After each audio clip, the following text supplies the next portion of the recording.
आज Doubtnut app download करें। Doubtnut पर अपने सभी गणित, रसायन विज्ञान, भौतिक विज्ञान और जीव विज्ञान के डाउट्स का करो सफाया।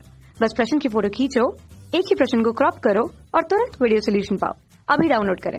नमस्कार दोस्तों, हमारा प्रश्न है कि दोस्तों यहाँ पर हमें कथन दिया गया है, हमें बताना है कि ये कथन सत्य है या फिर असत्य है। और हमें इस कथन में बोला गया है कि औद्योगिक अपशिष्टों, ठीक है, हमें बोला गया है कि औद्योगिक अपशिष्टों से जल प्रदूषक उत्पन्न होता है।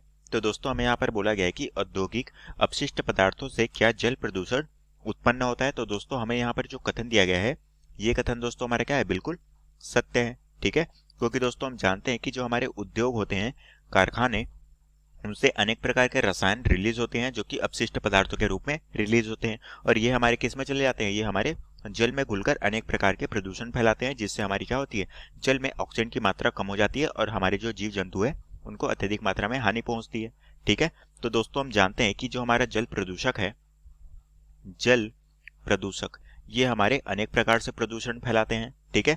तो ये दोस्तों जल प्रदूषण में मुख्यतः होते हैं हमारे जो हमारे सीवेज से आने वाले कचरे, ठीक है। साथ में ये जो हमारे हानिकारक रसायन, तो इसके जो महत्वपूर्ण कारक होते हैं जल प्रदूषक के, वो हमारे कौन कौन से होते हैं, वो जो हमारे कारक हो गए।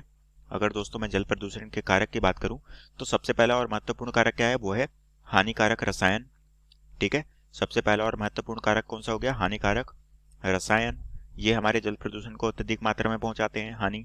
उसी तरह से दोस्तों दूसरा जो मुख्य कारण है जल प्रदूषण का, वो क्या है, वो है जो कारखानों तथा उद्योगों के द्वारा जो अपशिष्ट पदार्थ आते हैं उनका जल में निष्कासन। तो हम कह सकते हैं कि अपशिष्ट पदार्थ जो है, अपशिष्ट पदार्थों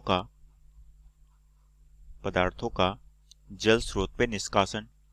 जल के जो हमारे स्रोत होते हैं, जैसे कि नहर हो गए, कुएं हो गए, साथ में हमारे जो तालाब हो गए, झरने हो गए, इन जल स्रोतों में निष्कासन। इसका मतलब है, निष्कासन का मतलब क्या होता है, वहां पर फेंका जाना, निष्कासन।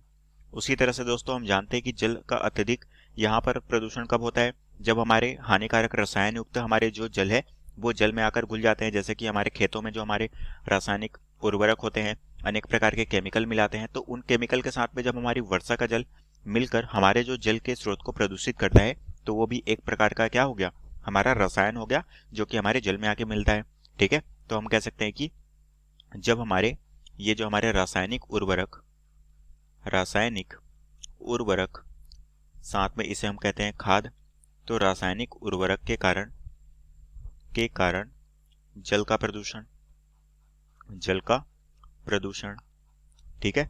तो ये सारे जो चीज है दोस्तों, ये सारे जो चीज है वो हमारे जल को अत्यधिक मात्रा में नुकसान पहुंचाते हैं और यही हमारे क्या है, जल प्रदूषण के कारक हैं, ठीक है। अब दोस्तों हमें यहाँ पर बोला गया है कि औद्योगिक अपशिष्ट पदार्थ। तो दोस्तों हम जानते हैं कि जो जल सबसे ज्यादा जो प्रभावित होता है वो हमारे औद्योगिक जो क्षेत्र है, औद्योगिक क्षेत्र, जैसे कि हमारे आसपास में जो कारखाने हो गए, बड़े बड़े कारखाने जो हमारे शहरों में विकास के नाम पर जो हमारे कारखाने स्थित है, साथ में हमारे जो बहुत सारे केमिकल के प्लांट है, ये इनसे क्या निकलती है, इनसे अत्यधिक मात्रा में जो धुएं हैं, वायु प्रदूषण के साथ साथ जल में भी अत्यधिक मात्रा में प्रदूषण फैलता है और ये हमारे क्या होता है, जल प्रदूषक का मुख्य कारण होता है, जिसके कारण से जल में क्या होती है, ऑक्सीजन की मात्रा में कमी आती है। और इसके जो दुष्प्रभाव क्या है, उससे हमारे जो जल में कि जल की क्वालिटी कम होती जाती है, जिसके कारण से ऑक्सीजन में, जल में घुली हुई जो ऑक्सीजन है उसकी मात्रा में कमी आती है। और इसी कमी के कारण क्या होती है, जल में जो हमारे जलीय प्राणी हैं, जो हमारे जलीय प्राणी जो जल में स्थित होते हैं, उनकी क्या होती है, मृत्यु होनी चालू हो जाती है, ठीक है। तो यही दोस्तों मुख्य कारण है कि जल में जो घुली हुई ऑक्सीजन की मात्रा में कमी होने के कारण क्या होते हैं, जलीय प्राणियों की मृत्यु होती है। यही दोस्तों में कथन में कहा गया था कि औद्योगिक अपशिष्ट पदार्थों से जल प्रदूषक उत्पन्न होता है। तो हम कह सकते हैं कि ये कथन हमारा बिल्कुल सही है और यही हमें प्रश्न में पूछा गया था, जो कि हमारे प्रश्न का उत्तर है। तो आशा करता हूँ दोस्तों आपको ये प्रश्न समझ आया होगा। धन्यवाद। कक्षा 6 से 12वीं से लेकर नीट, IIT, JEE वो एडवांस के लेवल तक 1 करोड़ से ज्यादा छात्रों का भरोसा। आज ही डाउनलोड करें डाउटनेट ऐप या व्हाट्सएप करें अपने सारे डाउट्स 8400 400 400 पर।